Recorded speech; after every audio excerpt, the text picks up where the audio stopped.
Hello दोस्तों, welcome back to my channel जय महाकाल। आज सुनेंगे मंगला गौरी व्रत कथा। सावन के हर मंगलवार के दिन मंगला गौरी व्रत रखा जाता है। मंगला गौरी व्रत के दिन मां पार्वती की विशेष पूजा आराधना की जाती है।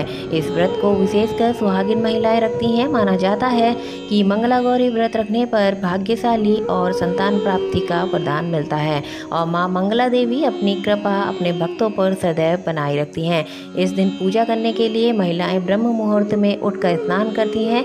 स्नान के पश्चात स्वच्छ वस्त्र धारण करती हैं तथा व्रत करने का संकल्प लेती हैं। इसके बाद मां पार्वती की प्रतिमा आसन पर रखकर उनके समक्ष 16 श्रृंगार की सामग्री अर्पित करती हैं। मां गौरी के मंत्रों का जाप करती हैं तथा कथा सुनी जाती है और आरती करने के बाद भोग लगाकर पूजा समाप्त की जाती है।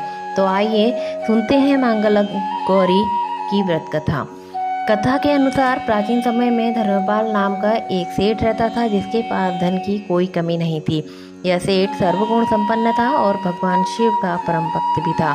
सेठ धर्मपाल की शादी एक गुणवान बहू से हुई, लेकिन उनकी कोई संतान नहीं थी। संतान प्राप्ति के लिए वो दोनों बहुत कोशिश कर रहे थे लंबे समय से।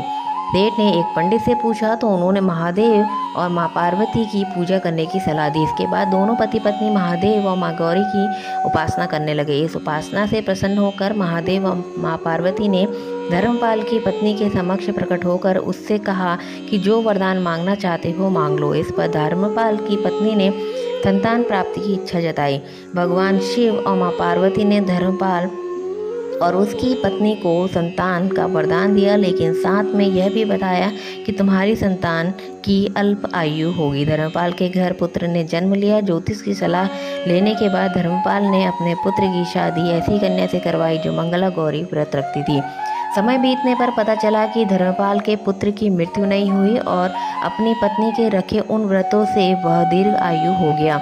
इस कारण से सब नवविवाहित महिलाएं इस पूजा को करती हैं तथा गौरी व्रत का पालन करती हैं तथा अपने लिए एक लंबी, सुखी और स्थायी वैवाहिक जीवन की कामना करती हैं।